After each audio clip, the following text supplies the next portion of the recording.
위드팟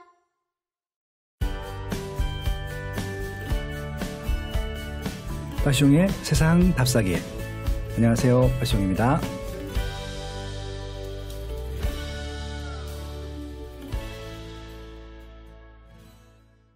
네, 안녕하세요. 오늘도 아마 제 빠숑의 세상 답사기에 나오셨던 분들하고는 또 차별화가 된, 또 완전히 또 참신하고 새로운 분을 또 모셨습니다. 제가 이분 유튜브를 되게 좋아해요. 그러니까 제가 책 읽는 걸 워낙 좋아하는데 제가 책 읽은 것보다 이분 유튜브를 보는 게 더 좋아요. 훨씬 더 이해가 잘 되고, 그러니까 책 읽고 저는 이제 책을 빨리 읽기 때문에 제가 이해하지 못하는 부분들도 그냥 전 넘어가면서 읽거든요. 이분이 만든 방송이나 유튜브를 보게 되면요, 아, 그게 그런 거였구나, 뭐 그런 것들을 좀 알게 되더라고요. 근데 이제 이분이 어떻게 이렇게 어려운 책들을 잘 설명할 수 있을까를 고민해 봤는데, 이분이 지금까지 살아온 것들, 지금 활동하고 계신 것들, 직업들을 보게 되면은 이분이 직업이 그거더라고요. 그러니까 그 어렵고 복잡한 것인 줄 알았던 것들을 일반인들한테 알기 쉽게 설명하고, 이제 또 그렇게 또 필요한 분들에 대한 정보를 또 알기 쉽게 전달하는 그런 역할을 해주시는 분이시더라고요. 그래서 제가 너무 감사하면서 이분을 좀 늘 대하고 있습니다. 혹시 이분 이름을 얘기했을 때 아시는 분도 있고 모르시는 분도 있을 텐데, 아마 직업을 찾거나 아니면 책을 보거나 이런 분들은 분명히 아실 것 같고요. 아니면 지금 현재 살고 계신 게 너무 바쁘신 분들 같은 경우는 모르실 수도 있을 것 같습니다. 좀 소개를 좀 이렇게 드려봤고요. 성신여대 교수님이시고요. 예, 이시안 교수님을 모셨습니다. 네, 안녕하세요. 네, 안녕하세요. 성신여대 겸임 교수이자 그리고 북튜브 시안책방의 운영자 이시안입니다. 반갑습니다. 네. 네, 목소리 낯익으신 분들도 많으실 것 같아요. 근데 네. 소개할 때 네네. 저를 이제 뭐 어려운 것들을 되게 쉽게 네. 이제 일반인한테 알려주는 역할을 한다고 했는데, 우리 그 소장님이야말로 그러지 않아요? 아, 제가 활동하는 거 혹시 아세요? 바쁘셔갖고 제 활동을 못 보신 것 같아요. 아유, 그건 요건 대한민국에서 요만큼이라도 경제에 관심 있다 한다면 알아야 되는 거잖아요. 아유, 네네. 감사합니다. 저는 그래서 그래서 빠숑님이라고 불러야 되나요? 그게 맞죠? 아니, 편한 대로 부르시면 될 것 같아요. 야라고 할 수는 없잖아요. 야라고 하시면 돼요. 아, 그래도 되는구나. 네. 네, 팟캐스트인데요, 뭐. 빠숑님 보면은 뭐 거의 네. 그 진짜 어려운 경제 막 아니면은 뭐 그 부동산, 땅, 네네. 투자, 주택 뭐 이런 것들, 특히 이제 그게 다 큰 경제잖아요. 네. 그거를 좀 맥락에 맞춰가지고 재밌고 쉽게 딱 네. 해주는 거니까 저랑 되게 비슷한 일을 한다고 저는 생각을 하거든요. 아유, 예쁘게 봐주셔서 감사하고요. 예, 확실히 진행을 많이 하신 분이어서 제가 순간 게스트가 됐습니다. 그러네요. 죄송합니다. 오늘은 아니야, 제가 한 게 아니라 너무 네. 좋아서. 네. 오늘은 이제 제가 초대를 해드렸으니까, 예, 네. 저는 질문만 하고 답변만 정말 많이 해주셔야 돼요. 네, 알겠습니다. 그거야 뭐. 그러니까 이분한테는 여쭤볼 게 너무 많아요. 워낙 다양한 분야의 전문가이기도 하시고요. 이분 아마 최근에 책이 나왔는데, 노력하긴 싫은데 성공은 하고 싶어라고 하는 굉장히 발칙한 제목의 정말 재밌는 책이에요. 근데 이 책을 제가 좋아하는 이유 중에 하나가 뭐냐면요, 지금 30대, 40대 분들이 보시면 너무 좋을 것 같아요. 그러니까 지금 고민하고 있는 것들에 대한 해결책이라고 하기까지는 없겠지만, 그런 좀 어떻게 보면 공감, 그다음에 또 어떻게 보면 일종의 해결책도 있을 수 있겠죠. 그런 부분들을 잘 풀어주셨는데, 그것들을 책 속에 함께 풀어주셨어요. 그래서 이 책 한 권을 읽게 되면요, 책 한 60권 정도를 공짜로 읽은 느낌이 들더라고요.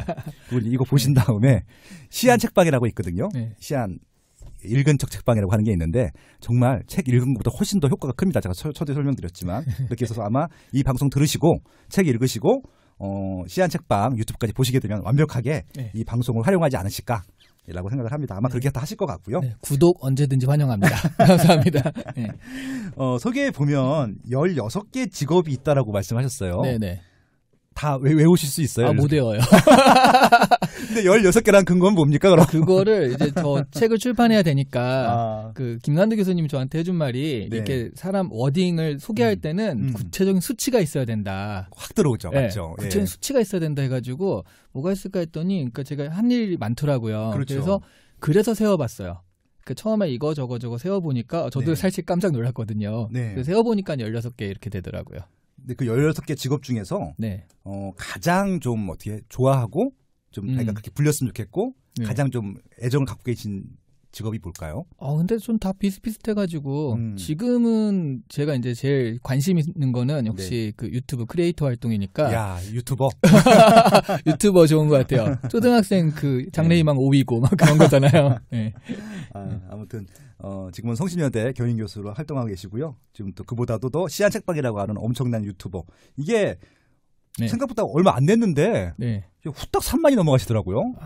딱 한 1년 전에 개설을 네. 해가지고 네. 제가 한 달 전쯤인가? 네네. 네, 그 1년 기념 라이브 방송을 했어요. 딱 세워보니까 3월 19일 날 이렇게 했더라고요. 네, 축하드립니다. 네. 감사합니다. 네. 일단 저도 유튜브를 하지만 네. 일단은 이분은 책 한번 올리시면 일단 10,000단위 무조건 넘어가고요. 제일 많이 한 걸 찾아봤더니 총균세 외전이 31만 뷰가 네. 나왔어요. 네. 31만 뷰를 보려면 어떻게 해야 되는 겁니까? 그거요? 쉽습니다. 그거 논쟁을 던지면 돼요.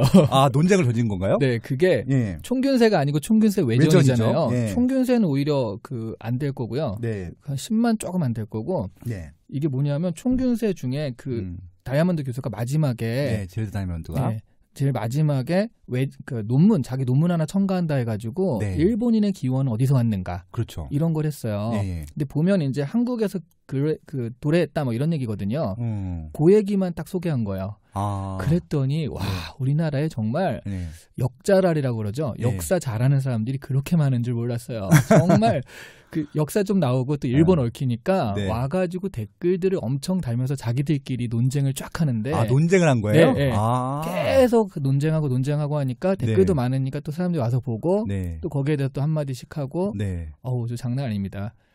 그거를 보면요 우리나라 네. 역사를 다 할 수 있어요. 그 댓글을 보면 31만이 계속 괜히 나온 게 아니구나. 네, 네. 그럼 결국은 이 총균세 외전 같은 경우는 일본의 기원을 얘기하면서 그렇죠. 한국과의 관계 부분에 있어서 네.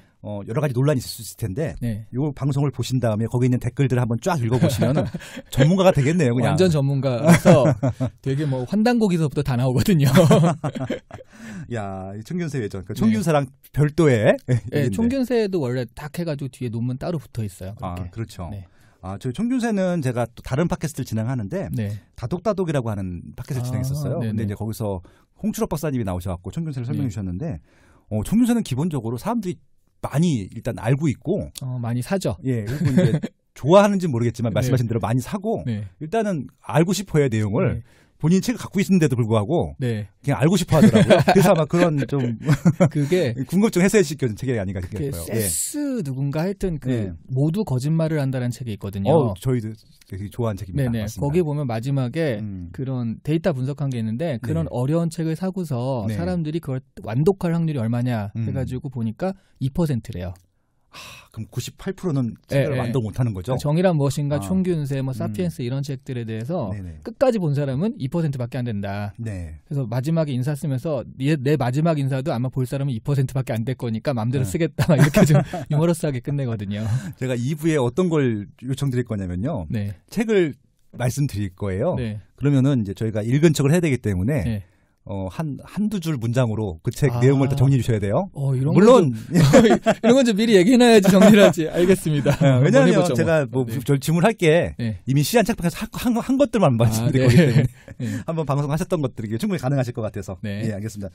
그 중에 하나가 총균세입니다. 예, 두껍긴 하지만 네. 두 줄로 어떻게 정리하시는지 한번 들어보겠습니다. 어렵다. 네. 알겠습니다. 좀 책 얘기를 좀 해보고 싶은데 네. 이제 아까 책 얘기하기 전에 김남도 교수님을 말씀하셨단 말이에요. 네네. 김남도 교수님하고 무슨 특별한 관계가 있으세요? 제가 한 1년 전쯤에 네. KBS에서 라디오를 했거든요. 그때 방송 출연 많이 하시죠? 네. 그때 김남도 교수님이 아침 방송으로 김남도의 트렌드 플러스라는 방송을 하셨어요. 그분이 사회를 보시면서 진행을 하셨어요? 네, 진행을 하셨어요. 예. 보니까 왜 이런 걸 하세요 그랬더니 네. 어렸을 때부터 라디오 DJ가 꿈이어서 그런 거 교수님이 꿈이 아니라 네. 재밌으시다. 그런 거 있잖아요. 우리 어릴 때는 막 네. 별이 빛나는 밤에 들으면서 그쵸. 네, 이런 거 해보고 싶다라고 해서 아마 그래서 이제 하신 것 같은데 네. 새벽에 하시니까 너무 힘드셔서 한 네. 1년 반, 2년 정도 하셨거든요. 근데 제가 1년 반 정도 매주 금요일 게스트를 하면서 이제 많이 배웠죠 그때. 네. 어떤 내용으로 고정 게스트 하신 거예요? 그때요. 그때 처음에 무슨 취업 특집 해가지고 취업 특집. 네, 딱 했는데 제가 그 김남도 교수님 워낙 좋아하니까 되게 성의 있게 준비를 많이 해갔어요. 네네. 그러니까 이거를 그냥 뭐 이런 트렌드가 있다가 아니라 김남도의 트렌드 플러스 코리아처럼 막 내자로 정리해서 가고 막 이런 식으로 탁했더니 네. 그 성의에 감동받은 작가진들이 고정 출연하자라고 네. 해가지고 그때부터 고정 출연을 했고 그 다음부터는 근데 취업은 되게 그 시즌성이니까 그렇죠. 직장인들 네. 이직, 예. 직장인들 자기개발 이직에 대해서 이제 1년 반 정도 그 얘기를 했죠. 아 이거 꿈이 확 땡기는데요. 네, 이 얘기 좀 집중했으면 좋겠습니다. 네. 왜냐하면은 지금 제 주변 분들도요. 네. 자기 개발하고 이직이 네. 제일 좀 이슈인 것 같아요. 물론 제 주변인데 저 위가 아니라 제 네. 밑에 후배님들이 지금 아마 30대 후반 그쯤 돼서 네. 이직을 해야 되는지 말아야 되는지 이런 거 고민하고 계신데, 그러니까 제가 아까 소개해서 빼먹은 부분들이 있는데요. 이분이 취업 전문가세요. 그러니까 취업 관련된 책을 50여 권을 쓰셨고요. 다 베스트셀러입니다. 아마 과거 자료 찾아보시면요. 이분 활동하신 게 굉장히 많을 것 같고요. 강의도 많이 하셨잖아요. 네, 그럼 공기업 취업에 대한 것들, 그다음에 공무원 되는 것들, 그다음에 본인도 아마 이제 그런 것들, 그리고 신림동에 있을 때 그런 강사로 활동하셨었죠? 예전에 이제 제가 제일 처음 그 본격적인 사회생활이 신림동에서 이제 행정고시 하는 친구들을 가르쳤었죠. 그러니까, 대학원 다닐 때. 야 대단하십니다. 진짜. 그러면 이제 제자분들이라고 할 수 있는 것들이잖아요. 그런 것들이죠. 그래서 어떻게 보면 일종의 취업 제자들이실 텐데. 네. 많이 성공률이 높았나요, 그분들? 모르죠. 제가 1대1로 이렇게 하는 게 아니라 특히 신림동에서 할 때는 한번 지금은 이제 그런 강의가 없는데 예전이니까 예전에 한번 강의하면 1000명씩 앉아 있어요. 1000명을 놓고 강의를 하셨어요? 네. 요즘은 이제 대학교 가면은 그 적으면 한 5, 60명, 많으면 100명, 200명 앉아 있으니까 이건 제가 강의를 하고 이렇게 정보를 전달하고 딱 나오는 거지 그렇죠. 뭐 1대1의 어떤 관계가 형성되는 게 아니어서 수많은 합격자를 배출했다고 하시면 되겠네요. 한 그렇죠. 10만 명 정도 배출했다고. 확률은 모르겠으나 뭐 인원수로 보자면 많을 겁니다. 그렇겠네요. 그때 어떤 과목 가르치셨어요? 조금씩 다른데요. 주로 그러니까 그 과목 이름이 다 다르고 그런데 주로 얘기가 뭐냐면 정보를 이해하고 분석하는 능력인 거예요. 그거를 뭐 취업 때도 물어보고 아니면 그 제가 가르치는 게 이제 PSAT라고 퍼블릭 서비스 애프티튜드 테스트거든요. 애프티튜드 테스트에서 능력 테스트인데 그 능력들이 주로 정보를 분석하고 활용하는 능력이에요. 그 정보의 형태가 뭐 언어로 된 텍스트로 된 것도 있고요. 그다음에 자료나 수치로 된 것도 있잖아요. 그런 것들. 그러니까 언어로 된 걸 보통 언어이해, 언어눌 이렇게 얘기하고 자료로 된 걸 자료 해석 이렇게 얘기하거든요. 그게 이제 취업에서도 뭐 사트라든가 요즘에 지사시라고 하지만 그런 것들이 전부 다 이런 것들이에요. 이건 저희가 살아가면서도 되게 필요한 내용이네요. 취업하는 데도 필요하겠지만 직장 다니시는 분들한테 굉장히 중요할 것 같은데요. 그래서 사실 보고서 만들 때도 그렇고. 이거 잘하는 사람들 직장에 가서 일을 잘해요. 그러네요. 네네. 이게 시한 책방이 그냥 나온 게 아니었구나. 어쩐지. 저는 되게 비슷한 일을 계속하고 있다고 생각하거든요. 근데 사람들이 되게 다 다른 일을 한다고 생각을 하는데. 그런데 다 연관성이 있었네요, 보니까. 그러니까 이게 이제 표현 방식이 좀 다른 것뿐이고. 그러면 일단 이게 뭐 강의를 하셔야 되는 부분들이긴 하겠지만 간단한 좀 팁을 알려주시면 이런 언어라든지 자료를 좀 효과적이고 알기 쉽게 정리하는 방법. 뭐가 있을까요? 근데 그게 그 대한민국의 이제 객관식 시험이라는 게 좀 달라요. 객관식. 그래서 제가 강의를 할 때는 원론적으로 지금 말씀하실 때는 이런 부분이 중요하다. 가령 이제 맥락을 놓치지 마라. 그리고 아마 그 지금 이걸 공부 안 하신 분들은 아마 가장 비슷하게 생각하시는 게 수능은 많이 보셨잖아요. 수능이라든가 이런 거 보면 비문학이 있어요. 비문학. 비문학이 제일 비슷해요. 수능의 과목 중에 다른 건 다 거의 암기잖아요. 그렇죠. 심지어 수학도 막 그 문제 유형 암기해서 푸는데 비문학만큼은 암기가 불가능하잖아요. 비문학이 제일 유사한데 그러니까 원론적으로 말하면 그거 할 때 이제 비문학 같은 경우에는 세부적으로 내용에 차면 이렇게 세부적으로 들어간단 말이죠. 근데 사실은 그 오히려 멀리 떨어져 가지고 맥락을 크게 파악하는 게 그 문제를 할 때도 훨씬 중요하거든요. 그래서 이제 그런 얘기를 원론적으로 알려줘요. 근데 이제 대한민국은 또 객관식 시험 잘 보는 거니까 뭐 그런 걸 하나 딱 팁을 드리자면 이 보통 비문학 할 때 1번부터 체크하잖아요. 1번, 2번, 3번, 4번. 그럼 출제자는요. 답을 5번이나 4번에 놔요. 진짜요? 그런 또 이게 있구나. 그리고 뭐 주제 문제나 이런 걸 앞쪽에 놔가지고 그래야지 거기서 시간을 버리고 내용 일치는 찾으면 되는 거라서 어렵진 않은 거잖아요. 그러니까 변별성을 줘야 되는데 그러니까 그 뒤쪽에 놓으면 뒤에 문제를 못 풀게 되죠. 시간이 부족해서. 그러면 얘네들은 5번부터 체크하는 게 훨씬 더 좋은 방법인 거예요. 아, 네. 야, 이게 학원 강사 이런 노하우가 있구나. 이거 학교에서는 안 가르쳐줘요.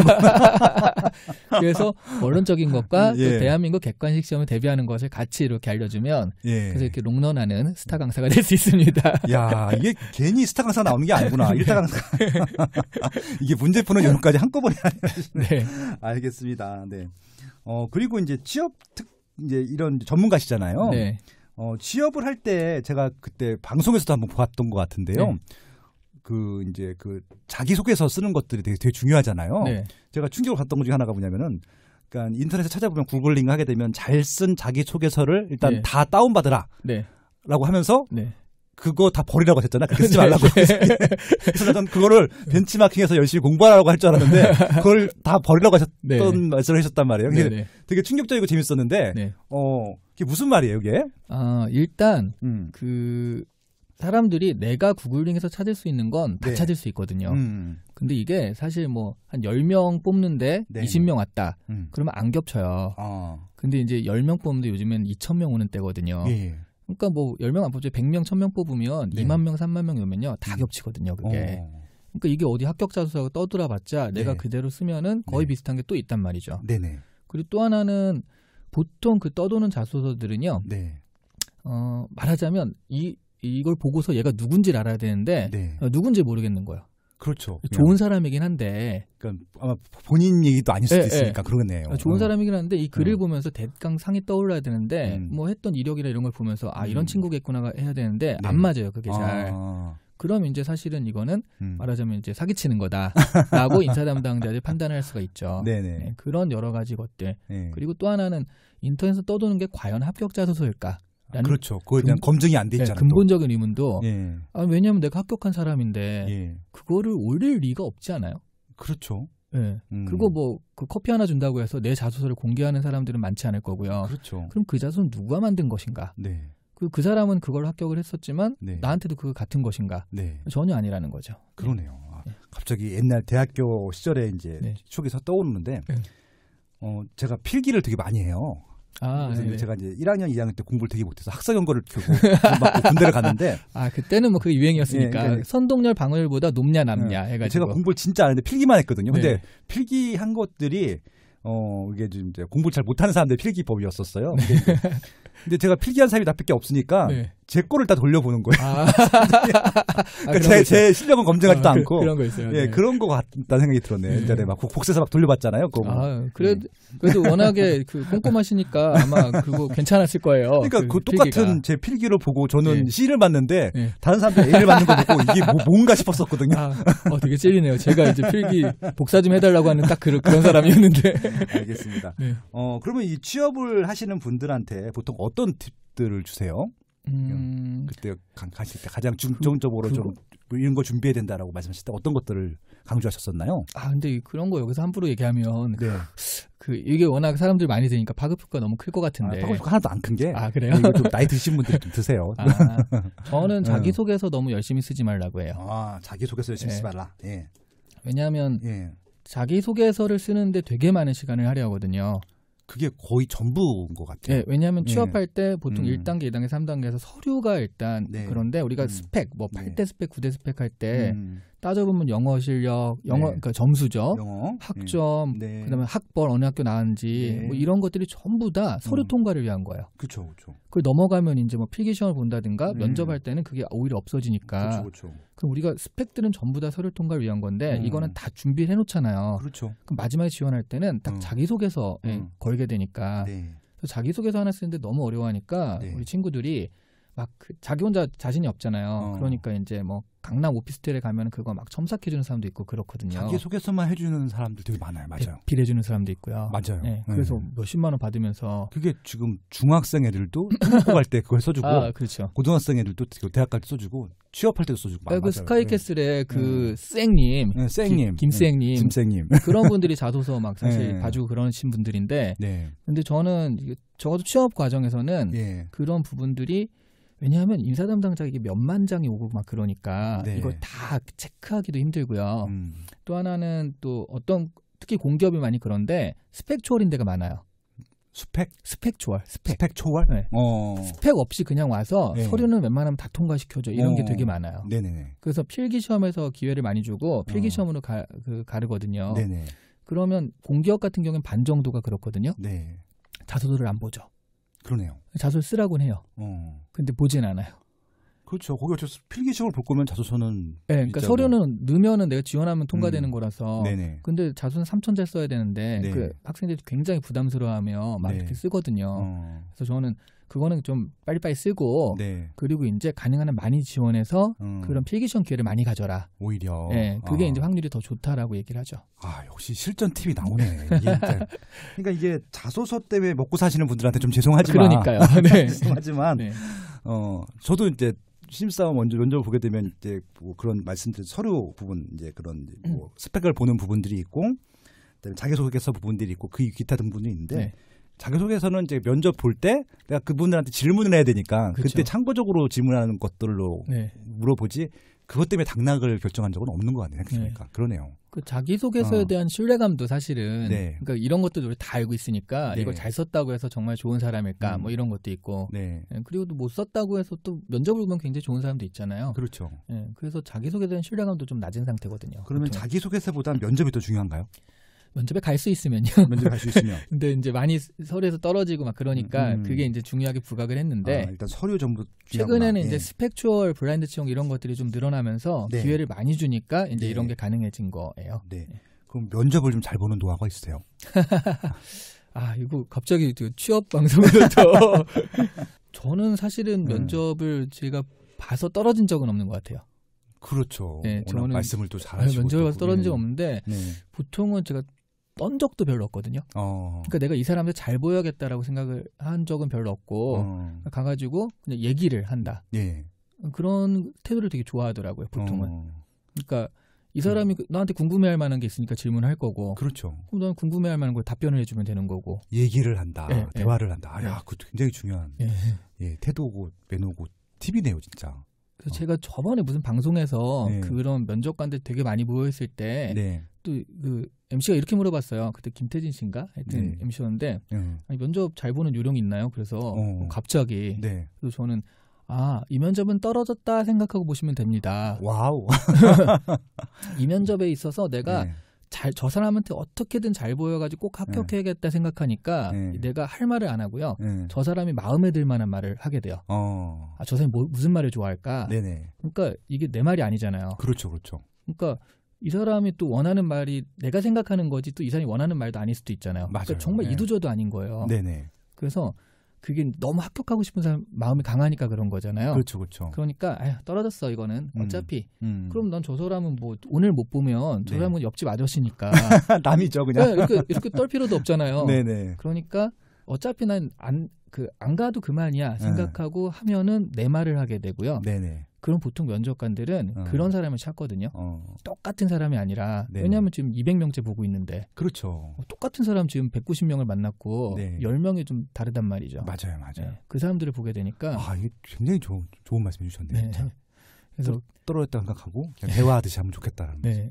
그러니까 그것들을 남자들보다 여자들은 훨씬 잘해요. 맞아요. 그러니까 저희도 참 답답한 게 저희 남자 연구원을 뽑으려고 뽑는데 20명이 와도 20명이 다 말을 그렇게 해요. 그냥. 너무 그러니까 질문한 것들에 대한 답변만 하면 되는데 그거조차도 힘든가 봐요. 그게 이 친구들이 이제 그 예상 질문에 대한 답변들이 다 준비돼 있거든요. 그래서 외워서 하는 것들이 되게 많아요. 그 외워서 하면요 티가 일단 처음부터 톤부터 달라요. 그렇죠. 그러니까 그냥 얘기하다가 뭐 이렇게 아침 뭐 먹고 왔어요? 저 아침에 뭐 먹고 왔습니다 하면 자 그럼 이제 뭐 1분 자기소개서 해볼까요? 그러면 톤이 네 자기소개를 드리겠습니다 하면서 한 톤 올라가요 일단. 그렇구나. 그래서 쭉 그냥 외운 게 나오거든요. 그러니까 남자분들이 이제 그런 게 좀 많아요. 경직되고. 맞아요. 여자분들은 말을 정말 수수수 잘해요. 평소 때 대화 친구들랑 수다 떠는 것도 잘하다 보니까 그러니까. 그것들을 그대로 연결해서 우리 뭐 워낙에 그런 것들인데. 그러니까 면접만 놓고 저희를 뽑아야 될 상황에서는 남자 연구원들 뽑기가 정말 어려워요. 그래서 이게 약간 그 비밀 이런 팟캐스트니까 뭐 이런 거 좋아하잖아요. 그렇죠. 비밀이기도 한데 그 예전에 어떤 모 기업에서 공채로 뽑으니까 면접에서 너무 여자가 많이 뽑히는 거예요. 그렇죠. 왜냐하면 면접에서 이게 훨씬 유리하거든요. 보통은. 그렇죠. 그래서 요거를 가점을 줘가지고 남자를 조절을 할까라는 논의가 있었대요. 네. 근데 이게 잘못하면 또 차별이 되잖아요. 그렇죠. 역차별도 있는 그래서 한참 논의를 하다가 이거 위험하다 해서 안 한 적이 있대요. 예, 아마 지금도 그 검토하시는 분 많을 것 같아요. 왜냐하면 예전에 공무원 뽑을 때 여성 할당 비율이 있었거든요. 네네. 그때는 이제 하도 남자들이 많이 뽑히니까. 네. 근데 지금은 실력대로 하게 되면 남자를 안 된다고 해서 저기 그 초등학교 교사 있잖아요. 네네. 거의 99%가 다 여자분이잖아요. 그렇죠. 네. 거긴 일부러 할당을 주더라고 남자들. 남자가 또 있어야 되니까. 네. 예, 오히려 지금 공부로 하게 되거나 시험으로 하게 되면 남자가 무조건 집니다. 이게 여성분들은 꼼꼼하게 준비를 하는 경우가 많은데 남자들은 막 술 먹다가 다음날 하면서 가는 애들도 있고 그런 애들도 있고요. 하여튼 좀 준비를 좀 덜하는 건 사실인 것 같아요. 그렇죠. 그렇다 하더라도 준비를 많이 한 사람들은 그래도 잘하는데 그러니까 제일 중요한 게 긴장하지 않고 그냥 자연스럽게 하면 되는데 그게 남자분들한테 좀 힘든 것 같기도 해요. 준비도 안 하겠지만 아무튼 너무 좋은 팁 말씀해 주셨습니다. 그냥 폭 떨어졌다고 생각하고 면접을 봐라. 팁이었던 것 같고요. 아주 좋아하시는데요. 그거. 네. 그러니까 들어주시는 분들도 이런 거 되게 좋아하세요. 네. 그리고 아까 이직에 대한 것들도 많이 지금 컨설팅을 해주시거나 교육을 하고 계시다고 하는데 이직을 잘하는 방법이 따로 있나요? 이직은요. 네. 그러니까 이직을 자기가 결심하고 생각하게 될 때가 실제로 이직이 필요할 때 생각을 하거든요. 그렇죠. 그렇게 하면 늦어요. 그러니까 남들이 보았을 때 이직이 필요 없다고 생각할 때 이직을 생각하고 준비를 해야지 네네. 이직을 잘할 수 있죠.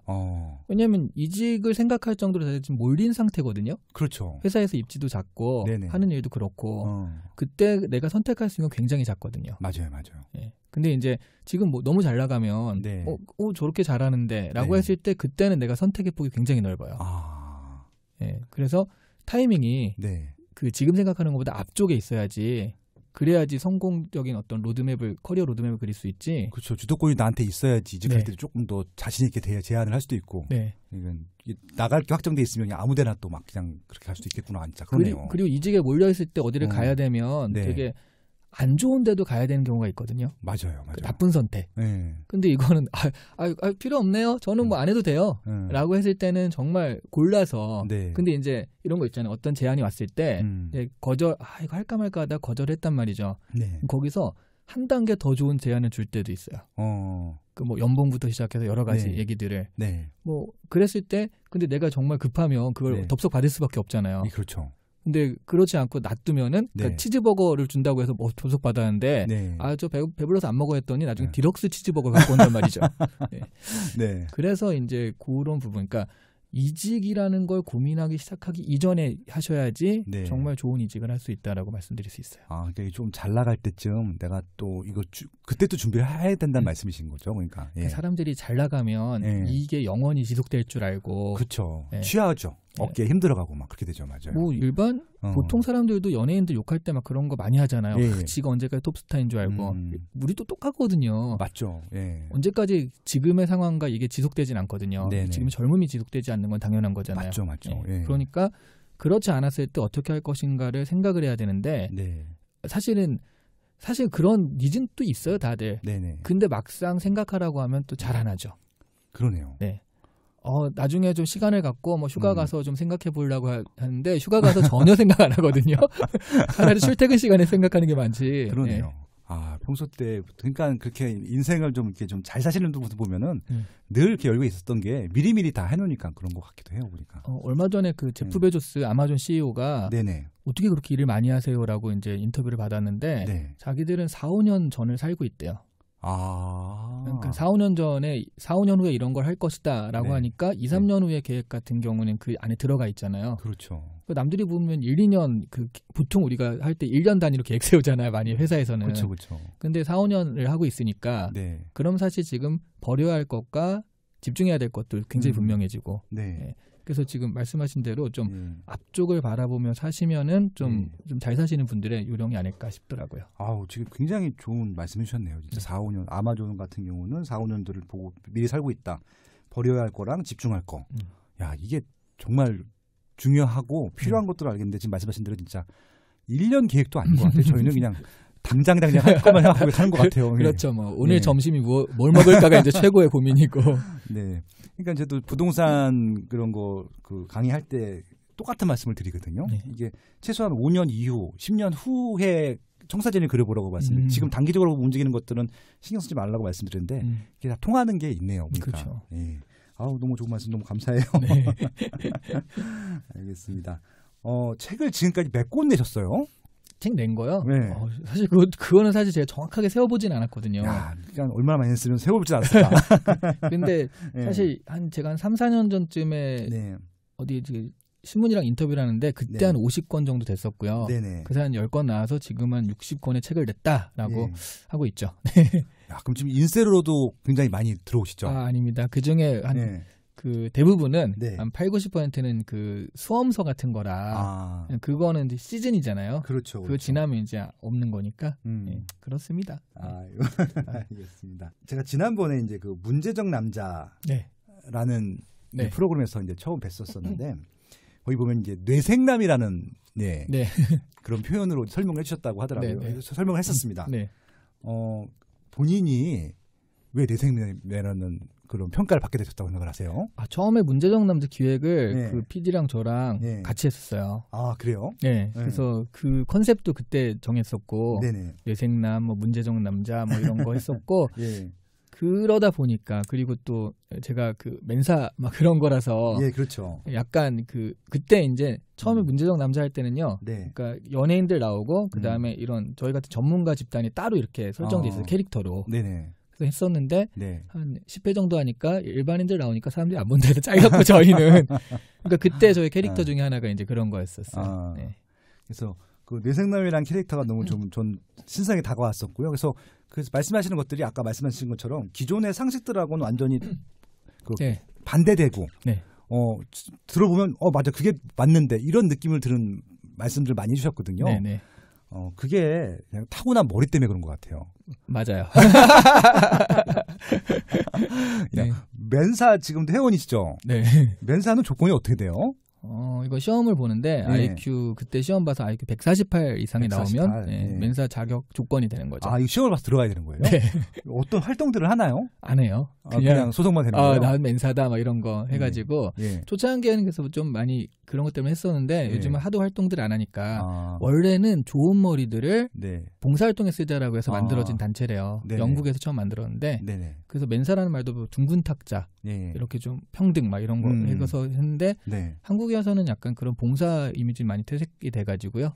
지금은 그냥 그런 애들만 모여 있구나 이 정도죠. 뭐.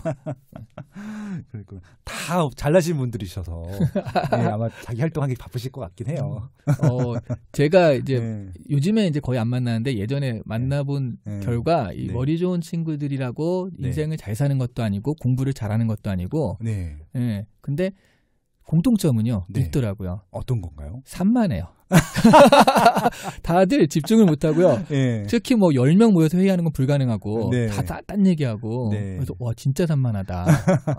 아마 이 친구들이 여러 가지 것들을 한꺼번에 많이 하는 멀티가 되니까 그런 생각을 거예요. 동시에 몇 가지씩 하고 막 그러니까 그렇겠죠. 뭐. 야 이게 기수 이런 게 있어요 혹시? 저 때는 있었어요. 저는 ICAB 00845 회원이고 그게 이제 기수인데 지금 안 하면 없을 거예요. 지금 많아져가지고. 동기분 중에 유명하신 분이 있나요 혹시? 저기 연예인 하시던 류시현? 그 아나운서 여자분 리포터 잘하시고 그분이 이제 제일 유명했고 연예인이어야지 유명하잖아요. 그때는. 그러네요. 일반인들이 알기에는. 그래서 뭐 그전 정도. 최근에 그 문제적 남자는 박경이란 친구가 블락비의 박경이란 친구가 그 시험 봐가지고 맨사 합격했다 그런 얘기는 들었어요. 야 아무튼 대단하십니다. 이것도 하나의 또 타이틀이시니까 아무나 들어갈 수 없는. 알겠습니다. 제가 책에 대한 얘기를 좀 많이 물어보고 싶은데 그거는 2부에서 할게요. 네, 알겠습니다. 지금 벌써 40분이 넘어서. 알겠습니다. 너무 재밌었고요. 일단은 이시안 교수님이 어떤 분이신 줄 아셨고요. 지금 취업 특집, 그다음에 이제 그 이직에 대한 부분들, 비문학 아까 말씀하셨던 부분들, 그리고 이제 면접을 잘 보는 부분들 너무 좋았어요.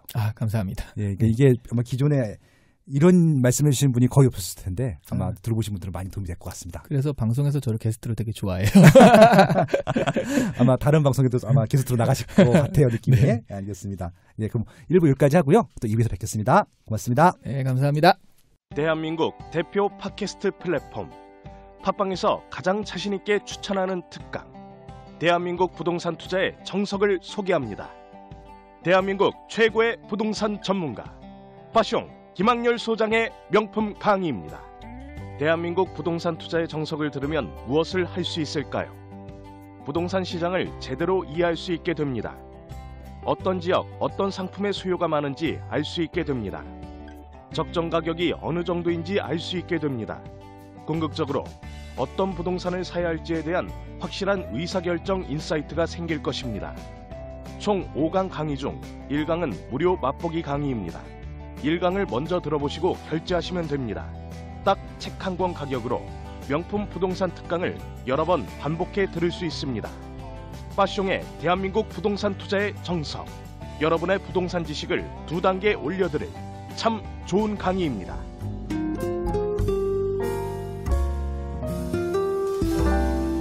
파숑의 세상 답사기.